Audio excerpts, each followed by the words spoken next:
खुलुमबाय आं राकेश रामसियारि बड'लेण्ड बुब्लि नायगिरि लोगो नोंथांमोनखौ गिबियावनो आङो बरायनो लाबाय दिनै आङो सासे गेदेमा बिथां 35 नं मोदैबारि बियाबनि मानगोनां इउपिपिएलनि बिजाथि एन्टनि बसुमतारी बिथांजों आं दान्दिसे सम सावरायगोन बिथांजों नैबे बियाबनि राजखान्थिनि सोमोन्दै सावरायगोन आरो बिथांनि ओनसोलनि समस्यानि बागै बिथांजों आं सावरायगोन आरो इयुनाव बिथाङा देरहालाङोब्ला मा खामानि मावगोन बेनि सोमोन्दै बिथांजों आं दान्दिसे सम मोगा-मोगि लागोन गिबियावनो नोंथांखौ बड'लेण्ड बुब्लि आरो रायजोनि जाना नोंथांखौ बरायना लाबाय खुलुमबाय बयखौबो नोंथांनाव सोंनो लुबैदों नोंथाङा आथिखालाव नैबे इउपिपिएलनि सासे बिजाथि दा बे हिसाबाव नोंथाङा मा थांखि लानानै नैबे इउपिपिएलआव एज ए केन्डिडेट हिसाबै नोंथाङा सिगांदों बड'लेण्ड बुब्लिनि नायगिरि नोंथां गासैमोनखौ आं जोंनि इउपिपिएल दल मोदैबारि ब्लक कमिटिनि जानानै बयखौबो गोजोन हामलायहरनाय थाबाय लोगोसे बयखौबो खुलुमबाय आरो दिनै आङो माखासे बाथ्राफोर बुंनायनि सिगां नोंथांमोनखौ खावलायनो सानदों दिनैनि बे समा महामारिनि सम कर'ना भाइरासनि जिहेतु आक्रमण बेहाय जोंनि भारतबर्षआव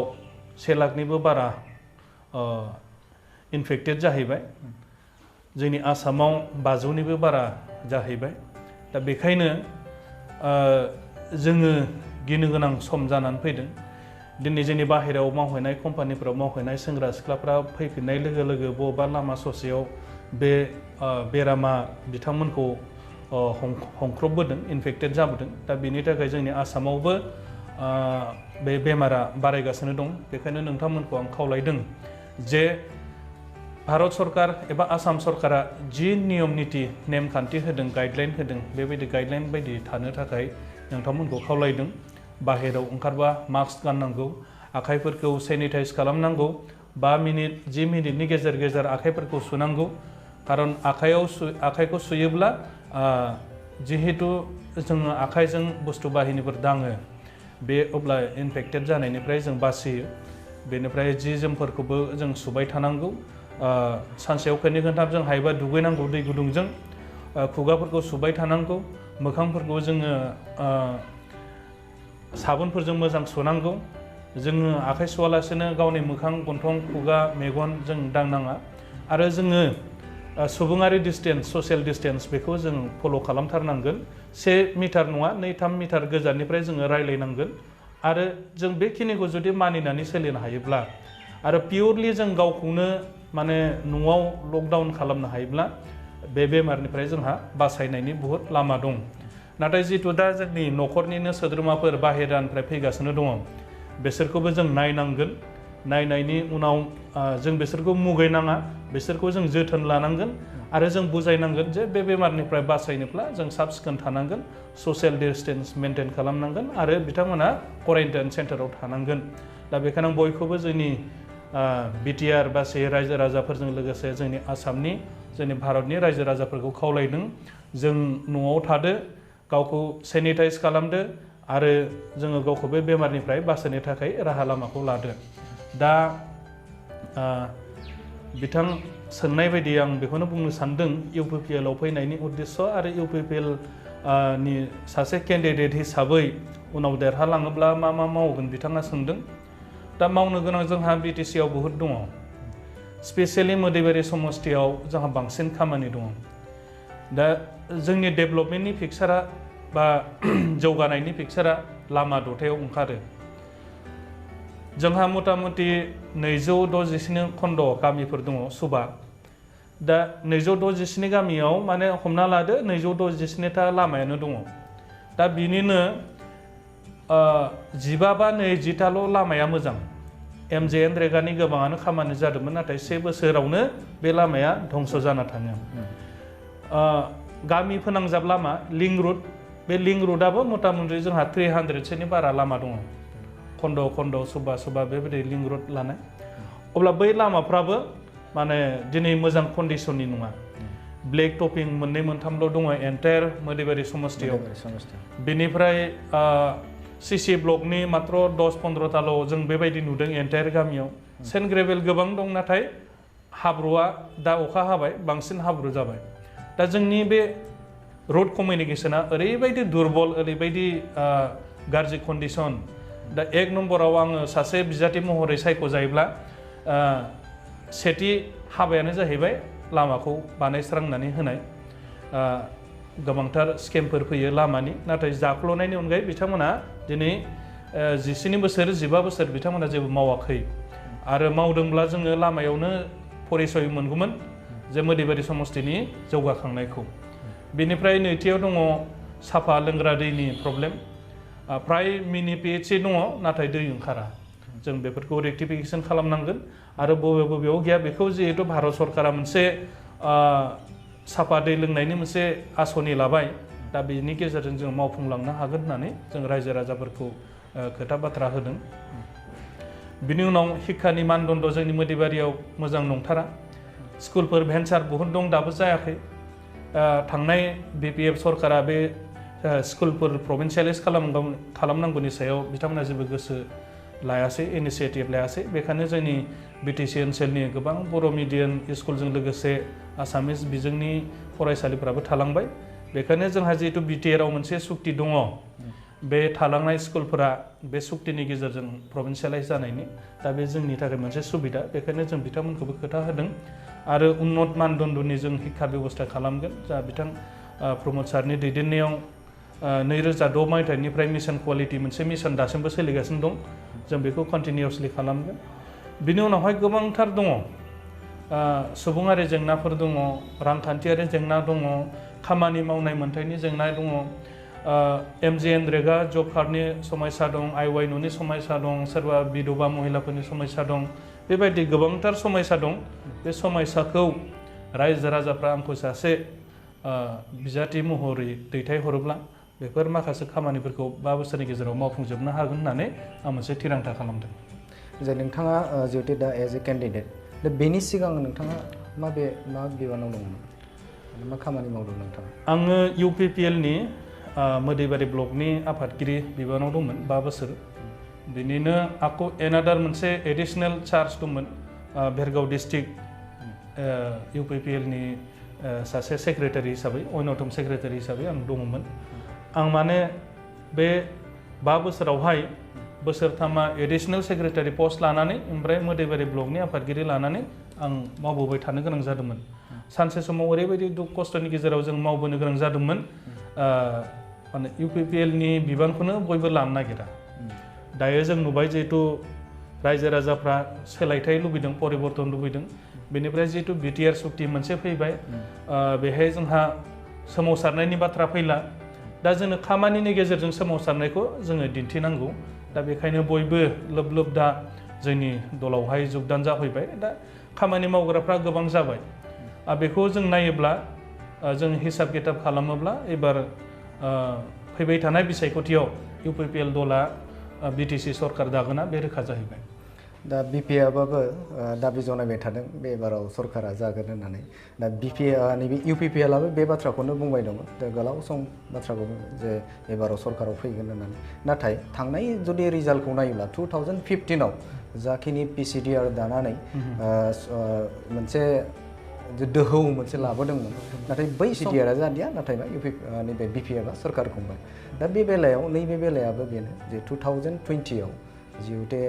बिपिएफआ मोनसे गोख्रों हानजा दा बे हिसाबाव UPPLआ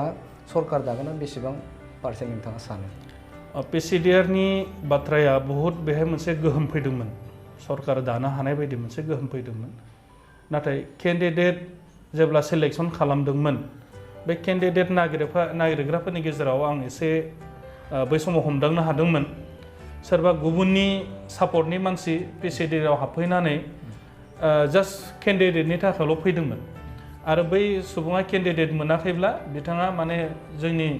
ओरैनो गावलिया पलिटिकेल लेंगुवेजाव सिपरां मारा होनो बे सोलोखौ बिसोरो बाहायदोंमोन जायनि थाखाय बहाबा जोङो नुनो मोन्दों बिथांमोना PCDR इलेक्सन जोबनायनि उनाव गुबुन दोलोआव जगदान जाहैनाय थ' नैबे PCDRनि जेननायनि मुल खारना बेनोमोन जोंनि गेजेराव बायास मानसिफोर दंमोन जास्ट लुबैग्राल' दंमोन मावथाबग्रा बेबायदि गैयामोन बिनि थाखाय 5 बोसोर जों मोनसे एक्सपिरियेन्स जाहैबाय ओमफ्राय नैबे UPPL समावहाय जोंनि बारग' आफादगिरि उरखावग्रा ब्रह्म सारनि एकदम दैदेननायावहाय मोनसे जों ओरैबायदि सिस्टेमाव फैदोंमोन रांखावरिनि प्रब्लेमजोंबाबो जों देरहाथारनायखौ माने सरकार दाथारनायखौ जोङो मिजिं लानानै खामानिखौ मावबोदोंमोन आरो बेहाय पिउरलि खामानि मावग्रा मानसिफोरा दंमोन। दा बेनिफ्राय बिटिआर सुक्तिनि उनाव मोनसे दोहौ फैबावबाय। बे दोहौआ ओरैबायदि गोहोम जाहैबाय, इनफ्लुयेन्सियेल जाहैबाय। बेनिफ्राय माखासे खोथाफोरनि थाखाय जोङो प्रमद बर' सारखौ दुलाराय बर' फरायसा आफादनि बारग' आफादगिरिखौ जों बिबान होबाय। दा बिथांनि दैदेननायावहाय बांसिन माने खुन्थाया गोगोम जाबाय। दा खुन्थाया गोगोम जानाय लोगो लोगो बयबो फैबाय, फैनायखौ जों नुबाय। बेनिफ्राय बेहाय खामानि मावनो होननानै फैनायखौ जों बांसिन नुबाय। केन्डिडेट लुबैनायफ्रा खम। दा बे केन्डिडेट सेलेक्सननि बेलायावहाय जोंहा जेबो गोनो गोथो गैला। साननैसो फिसा फिसौ जेंनाफोर नुजादोंमोन, लुबैग्राफोर जिहेतु थाखायो। दा बे लुबैनायफोरनि गेजेरावहाय जिहेतु बिखम्बाद जानांगौमोन, बे बिखम्बादखौ जों नुवाखै, एकदम क्लियार दङ। दा जों जयै मावगासिनो दङ। दा लकडाउना जोंनो मोनसे सुबिदा होबावदों, एनादार मोनसे सुबिदा होबावदों इउपिपिएलनो, जे सरकार दाथारनायखौ फेस खालामनांगौ होननानै। दा जिहेतु 4 एप्रिलाव जायोब्ला जोंहा मोनसे ढौजों सरकार जागौमोन, मोनसे ढौजोंसो जागौमोन बे। किन्तु नैबे दा लकडाउननि पिरियडआ जोंनो मोनसे रोखा अंकखौ होबाय जे जेब्लानो जाया मानो इउपिपिएलआ सरकार गठन खालामसिगोन। आरो बिपिएफआ जिहेतु बिथांमोना डिमान्ड खालामबाय थादों सरकारा गावसोरनावनो थागोन होननानै,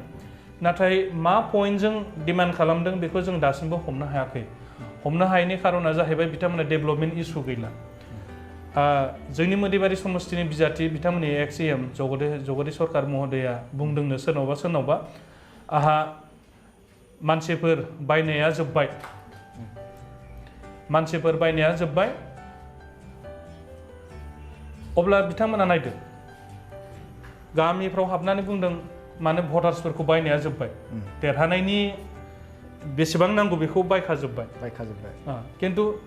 लामा बानायना होगोन, स्कुल बानायना होगोन, हस्पिटाल बानायना होगोन, मास्टारनि जेंना दं, डक्टरफोर नार्सफोरनि जेंना दं, बेफोरखौ बोसोरांना होनायनि खोथायानो गैया। मात्र मानसिफोर बायनाया जोब्बायल' जों। अब्ला दानि रायजो राजाफ्रा सानबाय,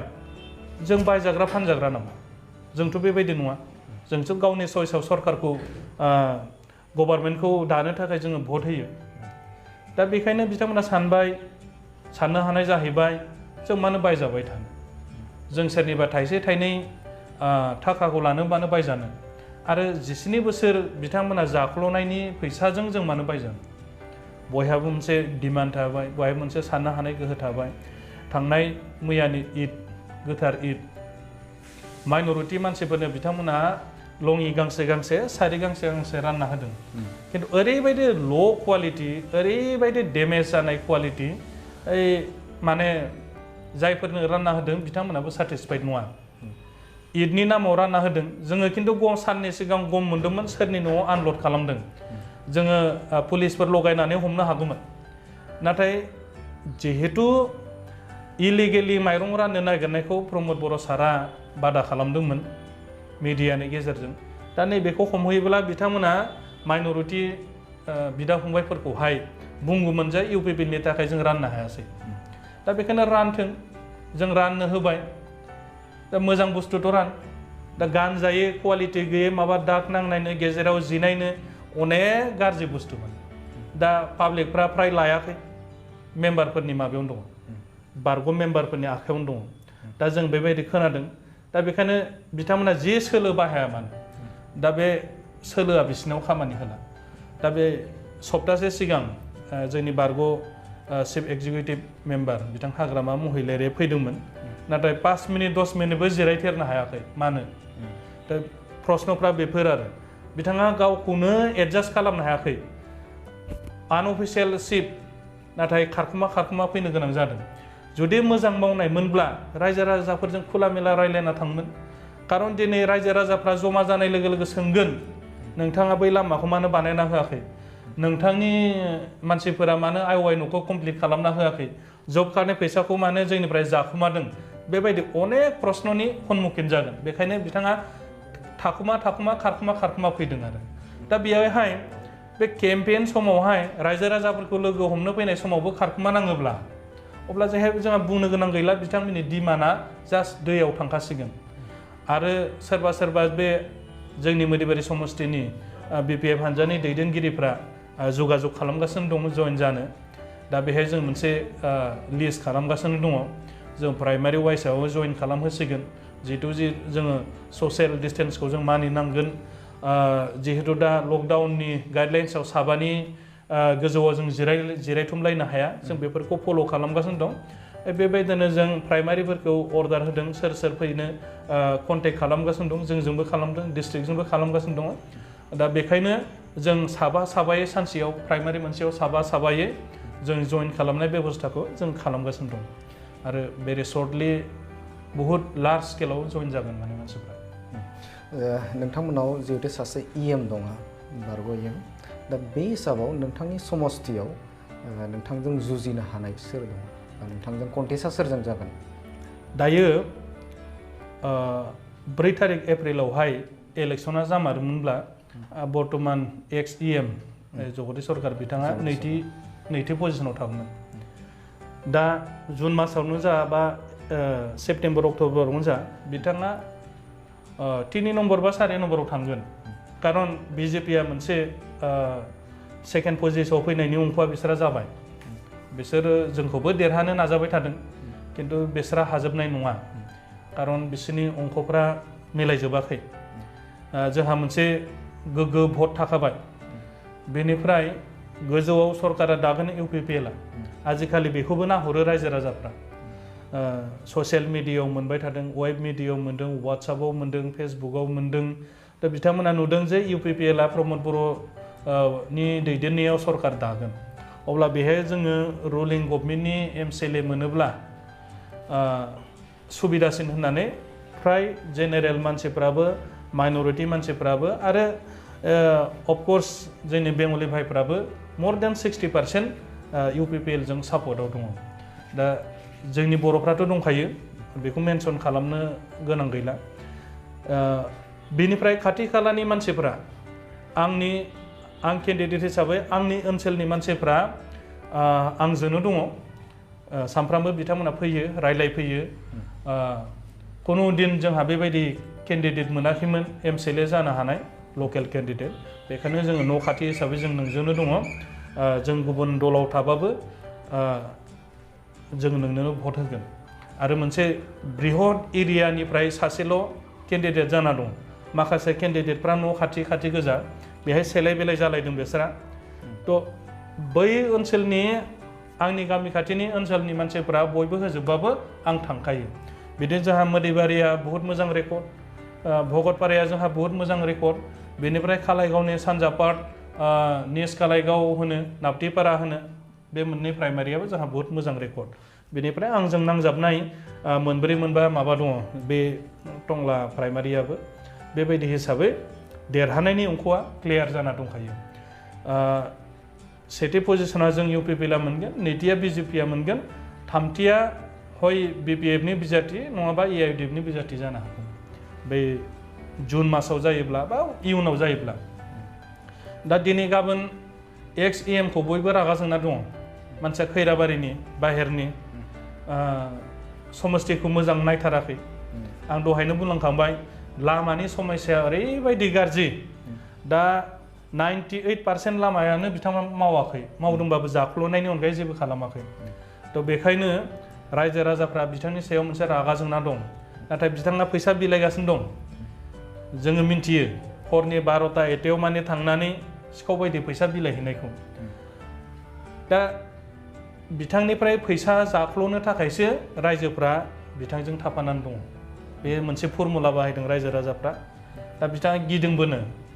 आं मथा मथि बहुत रां खरसा खालामबाय किन्तु देरहानो हानाय अंकखौ आं दासिमबो नुवाखै आरो एसेबां गारबाबा मा जाबावगोन आं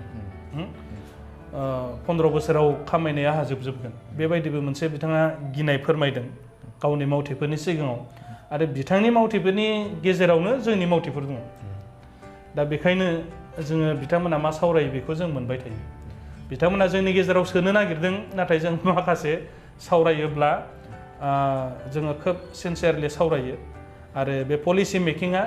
बे जोंनि बिथांमोननि गेजेराव जोंनि मानसिया दं बे नंगौ खिन्थु सोर सोर दं बेखौ जों खोन्थानो हाया जों रिपर्टखौ मोनबाय थायो दा बेखायनो बिथाङा 3थि बा 4थि पजिशनाव थाहैगोन नोंथांनाव जोबथियाव मोनसे सोंथि सोंनो लुबैदों जे नोंथाङा देरहालाङोब्ला स्पेशली जायफोर इयुथफोर दं इयुथ जेनेरेशनफोर दं बिथांमोना आथिखालाव गोबां जायगाफोराव बिदिनो हाजिरा मावनानै थाहैयो केराला मुम्बाइ बिदिनो गुबुन गुबुन जायगाफोराव दा बिथांमोननि थाखाय नोंथांमोननि जे बियाबाव स्पेशली माबाफोर थागोन नामा इयुथफोरनि थाखाय स्पेशली आं आवगायनिफ्रायनो इयुथफोरनि थाखाय मावबोबाय थाखानाय मानसि जितु मोनसे NGO नि जों सावरायलायनायनि गेजेराव दा NGO नि मोनसे बाथ्रा फैदोंमोन बेहायबो आं इयुथफोरनि थाखाय मावदोंमोन आरो स्पेशली इयुथफोरनि थाखाय आं बहुत इन्टारेस्टेड दासिमबो आं साननैसो सिगां केन्डिडेट मोननायनि साननैसो सिगां बे मैखुन खेथिनि लानानैबो आं माखासे ट्रेनिंफोरखौ होबाय थादोंमोन थ्रु माने मासरुम खेथि माने जोंहा मोनसे लाइभलिहुड मोननो हायो आरो इन्टारनेसनेलि बहुत मोजां मार्केट दङ थ' इयुथफोरनि थाखाय जिहेतु जोंहा प्रमद सारा बुंगासिनो दङ employment generation and establishment industrial policy जोंहा दङ गोसो जायोब्ला जों बहुत खालामनो हायो सेल्फ हेल्प ग्रुपनि गेजेरजों बहुत खामानि मावनो हायो फिसा लेभेलाव फिसा सेक्टराव जों खामानिफोरखौ मावनो हायो धरियाव जोंनि न'खराव गंफ्रोमबो न'खराव फुख्रि दङ 10 जन सेल्फ हेल्प ग्रुप जों सेंग्रा खुलिना होबाय माने 10टा फुख्रि मोनबाय बे 10टा फुख्रियाव बिथांमोनखौ एंगेज खालामगोन जोङो आजिखालिथ' बाय'फ्लगनि मोनसे माबा दं फेसिलिटि दं बाय'फ्लगनि गेजेरजों जों ना फिसिनो हायो खिन्थु जोङो चाइनिज इउटुबाव नायोब्ला फुख्रिखौ माबायदि खालामनो हायो 3 मास 4 मासनि गेजेराव 1 कथा फुख्रियाव 5-6 कुइन्टेलहालागै ना फिसिनो हायो बेनिनो नों बेखौ दैखौ सारगारनो थाखाय बेबस्था खालामना लानांगोन दैखौ रिप्लेसमेन्ट खालामबाय थानांगोन बेबायदि हिसाबै जोङो बाहेरनिफ्राय एसेग्राब ना सालानि लाबोस्लायस्लाय जों लकेलनिफ्राय प्रडाक्सन खालामनो हायो थ' 10टा फुख्रियाव हमना ला न'खरसेयाव 1 कथाब्लाबो जोंहा 10 कथा माने हमना लादो बिगानै फुख्रियाव नोङो मास 2-3आव लाख-1.5 लाख थाखानि इनकाम दङ अब्ला बोसोरसेयाव नोङो किस्ति 3-4 ना बोखांनो हायो अब्ला जों बहुत हायो बेनिफ्राय दाख्लै जों आसामिस निउस मोनसे नायबाय जिहेतु मुर देवताय गाहरि काटे होननायखौ मिनिलायबाय खिन्थु बिनि सानसे उनाव मोनसे चेनेला होबाय अखमाव अमानि बजारा 6,000 crore बोसोरै एनुवेलि अमानि बजारा जुदि 6,000 crore जों मानो बेकार थाबावनो अमा फिसिनानैबो जों जानो हायो आरो आजिखालिथ' अमाया बहुत डिमान्ड जादों बोरमा बेदराव 700-800 केजि जेराव अमाया 240-250 जों मोनो लकेल दाउआ 400 लागै जागैबाय दामा जेराव जों अमाखौ 250 मोनो दा बेखायनो अमाया मोनसे सहज पद्धतियाव जोङो इनकाम जेनेरेसन एन्ड लाइभलिहुडखौ जों मोननो हायो बेनिफ्राय बहुत दंबावो आरो BTR सुक्तिखौ जायफ्रा मोजां नायगोन बेनो हमनो हागोन जोङो बै बाहेरायाव कम्पानियाव मावहैनाय सेंग्रा सिख्लाफोरखौ जों एंगेज खालामनो हायो दा बेखायनो जोंनि BTR बासि रायजोआबो गोसो जानांगोन जायफ्रा एसे थाखा फैसा दं बिथांमोना इन्डास्ट्रि खुलिनांगोन बे इन्डास्ट्रियाव जोङो 50-60 जन 100 जन मानसिखौ माबायदि एंगेज खालामनो हायो बेखौ जों नाजानांगोन जों लकेल रिसोर्सखौ जों सिन्था खालामनांगोन अकल बाहेरनि जों जि जोम गानबाल' जानाय नङा जों बे बाहेरनि मथे माबा CRM कम्पानिनो माबा बिमल कम्पानिनो सेम एज बे जि दाग्रा मेसिनफोरखौ लाबोनानै आं राजस्थाननि मोनसे भिलवारा होननाय जायगायाव थांदोंमोन बेहाय मोनसे जि इन्डास्ट्रियाव हाबदोंमोन आं बे जिहेतु जोंना कल सुटा दं थास खुन्दुं होनोना जोङो बेबायदि गिदिर गुलि थायो बेखौनो लगायजोबो बेनिफ्राय कारेन्टनि जि दाग्रा मेसिन दङ दा बेफोरखौ जों लाबोनानै जों बेहाय मोनसे जि इन्डास्ट्रि खालामनो हायो आरो जों ब्रेन्ड होबाय सियारामाबो मोनसे ब्रेन्डसो बिमलाबो मोनसे ब्रेन्डसो बेबायदि जों माबा मोनसे नाम होबाय ब्रेन्ड खालामबाय बेखौ जों मार्केट खालामबाय जोंनि लकेलाव बेहायनो जोंनि मानसिफ्राबो एंगेज जाबाय जोंनि जियाबो फानजाबाय आरो जोंबो बेनिफिट जाबाय माने सेल्फ रिलायन्स जाहैबाय जों गावनो गावनि आथिङाव गसंथानो हानाय जाहैबाय बेबायदि 17 बोसोराव जुदि BTC सरकारा मावबोयोमोनब्ला दा जोंनि बे BTC ओनसोलनि सेंग्रा सिख्लाफ्रा थांनानै गोदाव सोराव जाहैयामोन दा बेखायनो आं खावलायदों 17 बोसोराव मेडिकेल गंसेखौनो लुनो हायासै मेडिकेल कलेज मोनसेखौनो लुनो हायासै बेहायथ' 3-4 मेडिकेल कलेज दं BTR सुक्तियाव इन्जिनियारिं कलेजनि दङ इउनिभारसिटि 2-3 दं आरो अनेक दङ जोङो गेलेनानैबोथ' साख्रि मोनो गाबोन सबनेहा डिफेन्सआव बुंगोन जोंनो गेलेनायनि सार्टिफिकेट नांथारगोन अब्लाथ' जोंहा स्पर्ट्स इउनिभारसिटि जाबाय सार्टिफिकेट जों मोनगोन बेनिफ्राय आजिखालि अर्गेनिकआ बहुत डिमान्ड जाना दं इन्टारनेसनेलि जा अर्गेनिक कलेज अर्गेनिक इउनिभारसिटि मोनसे मोनबाय जों बेहाय अर्गेनिकनि सार्टिफिकेट लाबाय जों हासार पेस्टिसाइड मेडिसिन अर्गेनिकनि खालामबाय हासाराबो अर्गेनिकनि खालामबाय जों बेहायनो फानबाय बाहेराव साप्लाय हरबाय सिक्किम बायदिया जोंनो पियरलि अर्गेनिक जों बेहायनो साप्लाय हरबाय आजिखालि भुटाना अर्गेनिक हासार बायो बिदिनो जों हरबाय नर्थ इस्टआ अर्गेनिकनि थाखाय मोनसे मोजां जायगा मार्केट दङ जों साप्लाय हरगोन दा बे बिटिआर सुक्तिफ्राव बेफोर दंजोबो बेखायनो 5 बोसोरनि गेजेरावहाय प्रमद सारनि दैदेननायाव बा जोंबोथ' नाजानांगोन बिटिआर बासि होननानै जों मोदैबारि समस्तिनिफ्राय जेसेबांनाखि सेंग्रा सिख्लाफोर बाहेरायाव मावहैदों अलरेडि जों डाटा कालेक्सन खालामगासिनो दङ मथा मथि 50% कमप्लिट जाबाय आरो साननैसोनि गेजेराव जों मोनजोबसिगोन खै हाजार जोंनिफ्राय दङ आरो बै सेंग्रा सिख्लाफोरखौ जों एंगेज खालामनो थाखाय जोंनि सरकार फैयोब्ला जों फार्स्ट टाइम जों बिसोरखौनो माबा खालामनो नाजागोन